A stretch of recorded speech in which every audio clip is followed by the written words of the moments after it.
RCA ad hoc committee में नया घमासान। कन्वीनर डीडी कुमावत के खिलाफ हुए शेष 4 सदस्य हैं। ओम्बुड्समैन नियुक्ति के प्रस्ताव को रद्द करने का प्रस्ताव किया है पारित। चयन समिति के द्वारा चयनित टीम को रद्द करने का दावा। नाथद्वारा के स्टेडियम से अनुबंध नहीं बढ़ाने का प्रस्ताव।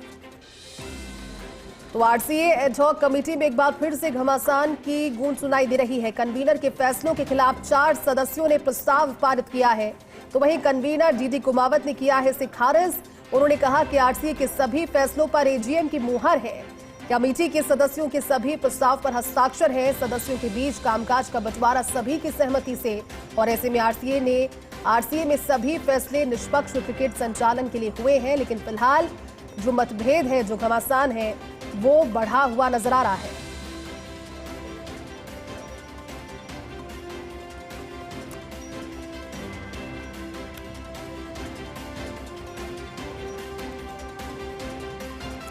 तो आरसीए एडहॉक कमेटी में घमासान। कन्वीनर के फैसलों के खिलाफ 4 सदस्यों ने प्रस्ताव पारित किया है। हमारे साथ एसोसिएट एडिटर नरेश शर्मा जुड़े हैं। नरेश जी, आरसीए एडहॉक कमेटी बार बार सुर्खियों में आ ही जाती है और एक बार फिर से अब घमासान की गूंज सुनाई दे रही है। कारण क्या बताया जा रहा है? 4 सदस्यों के प्रस्ताव से जुड़ी हुई एक जानकारी भी सामने आ रही है। बिल्कुल, देखिए 3 महीने पहले ही विवाद के कारण से आरसीए की एडहॉक कमेटी बदली गई थी और नए सदस्य बनाए गए थे और सिर्फ एक सदस्य को रिपीट किया गया था। और 3 महीने से आरसीए एडहॉक कमेटी ठीक काम कर रही थी, अच्छी तरह शांतिपूर्ण चल रही थी। लेकिन अब फिर वही विवाद है और ये देखिए विवाद कुल मिला के पावर का है कि पावर चूंकि कन्वीनर में निहित है, तो ऐसे में ये तमाम चीजें उसको लेके हो रही है।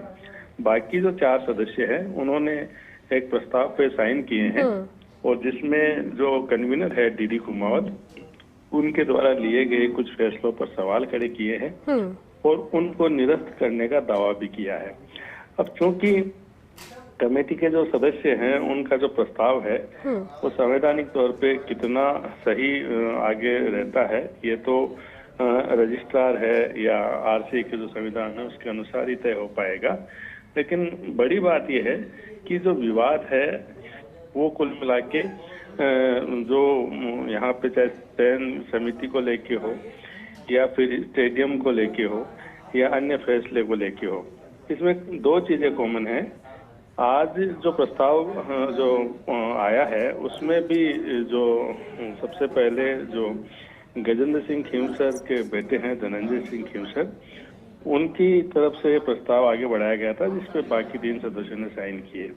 यानी जो धनंजय खींवसर है उन्होंने एक बार फिर से कह सकते हैं कि बागी तेवर अपनाए हैं कन्वीनर के खिलाफ। अब रोचक बात यह कि 3 महीने पहले जब विवाद हुआ था, जो कमेटी बदली थी, तब भी धनंजय सिंह और तत्कालीन जो कन्वीनर थे जयदीप बिहानी जो कि विधायक भी है, उनमें विवाद हुआ था। और जो कमेटी के तमाम जो सदस्य थे वो तमाम ही भाजपा के नेता हैं। तो ऐसे में पिछली कमेटी थी उसमें भी भाजपा के नेता थे, ये जो कमेटी है इसमें भी भाजपा के नेता है। यानी दोनों ही भाग जो विवाद है वो इनमें आपस में ही हो रहा है। लेकिन कन्वीनर का ये कहना है, जो डीडी कुमावत अभी कन्वीनर, उनका ये कहना है कि उन्होंने तमाम जो फैसले लिए हैं वो सभी सदस्यों की सहमति से लिए हैं, सभी की उन पर हस्ताक्षर है और उन तमाम फैसलों पर एजीएम ने भी अपनी मुहर लगाई है। पिछले दिनों एजीएम हुई थी, जनरल बॉडी हुई थी, जो कि ये कह सकते हैं कि किसी भी संस्थान की सबसे पावरफुल बॉडी होती है, सबसे पावरफुल मीटिंग होती है। तो उनका ये कहना है कि तमाम फैसले एजीएम में लिए गए थे, एजीएम की मुहर है और उस एजीएम में सदस्य भी मौजूद थे।